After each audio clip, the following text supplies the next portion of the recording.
Many years ago, I was asked a very interesting question. Somebody asked me a question, they raised their hand in a seminar and said, Tony, can you change people that don't want to change? Of course you can change people who don't want to change. All you need is the right kind of. If you have enough leverage where change becomes an absolute. Now for some people, leverage is not even the threat of their own life. Some people would rather die than have you tell them what to do. And so that's not the leverage. The leverage for them might be something for their children. Leverage for them might be spiritual growth. All of us have a leverage point. If you find the leverage, not the leverage you make someone do it, the leverage that will make them make themselves do it. We all have some place that will get us to follow through.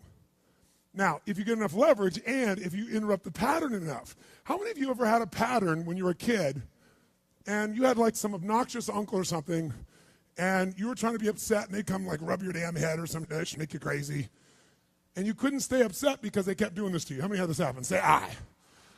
If you have enough leverage and you break someone's pattern enough times, a new pattern will show up.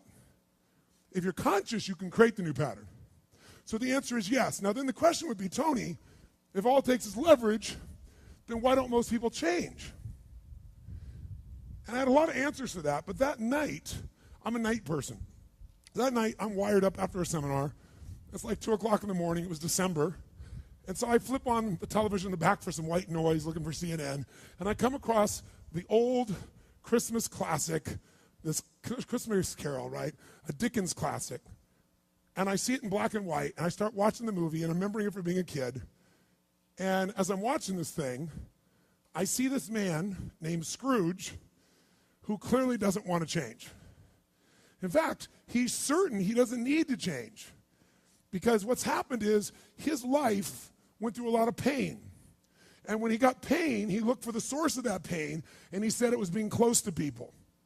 So we decided is people equals pain. Remember the red squares we talked about? So now he wants to avoid people, and he's mean to people. Now, he's also very wealthy financially. He makes up this belief that because I'm mean and tough with people, I'm rich. The truth is he's financially rich. If you watch the movie, you read the story, when everybody else is gone, who's still working? He is. He's hardworking, he's thrifty, he's smart, he's intelligent, but he thinks he's rich because he's mean. So he doesn't want to lose being rich. He doesn't want to lose not being hurt. So he has a belief. Be mean to people and everything works out, even though he's miserable. Can we have beliefs that make no sense and yet still believe them, yes or no? Sure, we just get wired. So I'm watching this guy. Now, the only way people change is if they associate either enough what? Pain, so they have to change, or they associate changing will equal enough what?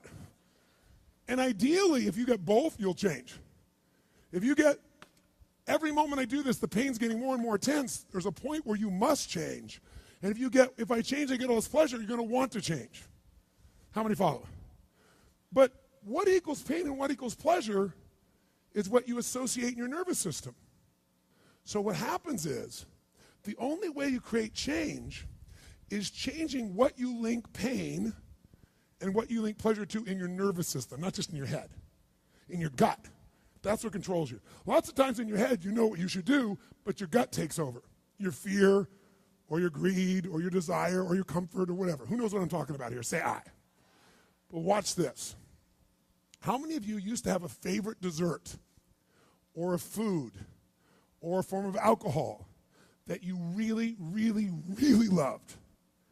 And then one night you had an experience like never before, where something happened, where this food or this drink or this alcohol that you love so much, it went down, but it kept coming back up at a level of intensity and with enough aroma and pain and association that to this day, it takes no willpower just to think of that alcohol or think of the smell of that food or look at it makes you appalled, makes you repelled. Who's had an experience like this in your life? Say I. Tell me what that change was. Was that a change in willpower? No. All that happened is your brain changed what it used to link pleasure to, it now linked pain to. When you link enough pain, it takes no willpower, you're going to avoid it. The problem is some of you are linking pain to things you need, like exercise, right? Or pain what you need, like a relationship, right? And it's the wrong association, but it's going to control your life. Your job is to change what you link pain and pleasure to. So that night, what was pleasure became pain, and now it takes no willpower, you just avoid it. So we call that changing what you associate to things in your nervous system, or for short, a neuroassociative change. In other words, changing in your nervous system, what you associate pain and pleasure to. So, by the way, in this Christmas Carol story, does this man Scrooge change his life, yes or no? He didn't want to change. Does he change his life a little or completely? And by the way, how fast? At a heartbeat, in one evening. How does it happen? 3 neuroassociative conditioning specialists show up at his house. Right? 3 ghosts show up, and what do? They get him to link a massive, unbearable amount of what? To all the things he did in the past around people. Then they go to everything he has in the present, pain, and everything in the future, pain, till there's so much, there was nowhere to escape. Here's the other reason why people don't change. Because right now, my relationship's in pain. But it was good in the past. So you escape having to change by remembering a good time. Or I might be coughing and having these problems with cigarettes right now, but you know what? George Burns lived to be 102. He smoked cigars, by the way, and he's 1 out of 10 billion people that pulled that off. But let's not confuse ourselves with ratios. So you make up what the future is. If your present is painful, you can escape to the past and get out of the pressure to change. How many follow this? Say I. Or you can escape to a future because no one knows what it is for sure and you can make it up. But if your brain links it's been painful in the what? Past, and it's even worse in the, it'll change like that. Who here has ever stayed in a relationship that you knew was not right for you? It wasn't right for you, it wasn't right for them. Who has ever stayed in a relationship way too long? Who's done this before? Raise your hand. Say I. It wasn't good for you, it wasn't good for them, yet you stayed. Why? Why? Because even though it's painful in the present, what'd you do? You said, it'll get better over there in the future. Who finally changed? Who here finally changed that? Say I. How'd you do it? Your brain went, it's painful now, it was painful in the past, it's going to be worse in the future, that's it. That's what I call a Dickens pattern. When you lock in pain in all those places, there's no place to escape, so you change. It's like if you put a wall here, and a wall here, and we close them in on you, amazingly, you'll move forward. That's what we're talking about, giving yourself leverage on yourself that way, not having someone else do it to you, you do it to yourself. That's when you got the power again. How many get it? Say I.